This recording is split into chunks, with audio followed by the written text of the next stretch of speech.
Одложување на процесот за имплементацијата на Преспанскиот договор по месец март фигурирал како план Б за македонската и грчката влада. Шекеринска остава отворена врата за имплементација на процесот. Премиерот Заев пак дециде немало време за чекање. За можноста Атина да го одолговлекува процесот за ратификација на Преспанскиот договор поради лошата синхронизираност на Ципрас и Каменос, министерката за одбрана вели точно било дека постоел план Б, но тоа било поради опцијата предвремени парламентарни избори во Македонија ако не поминел процесот во собрание. Ние моравме да функционираме со различни календари, вели Шекеринска.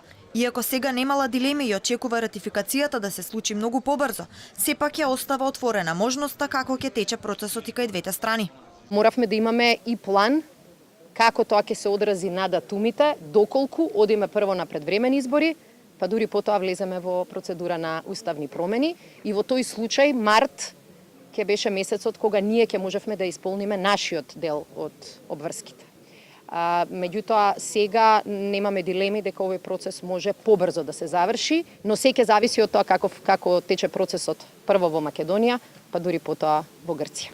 Ниту Грција, ниту Македонија немаат корист од пролонгирање на процесот, вели пак премиерот. Ципрас знаел дека со завршување на процесот во Македонија веднаш треба да почнат со ратификација во Грција. Ниту тие имаат корист од пролонгирање, ниту ние имаме корист од пролонгирање.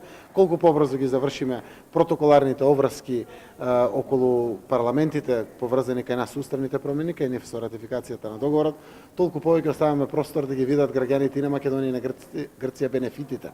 Грчка Катимирини, повикувајќи се на владени извори, објави дека постигнат бил неформален договор меѓу македонската и грчката влада Преспанскиот договор да не се ратификува во грчкото собрание пред март.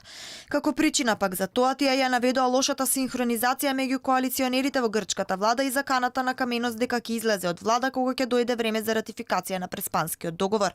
Овие денови и екс-министерот за надворешни работи на Грција Коцијас наведе дека една од причините за неговата оставка била договорот меѓу Каменос и Ципрас да не зборуваат за Преспанскиот договор до март.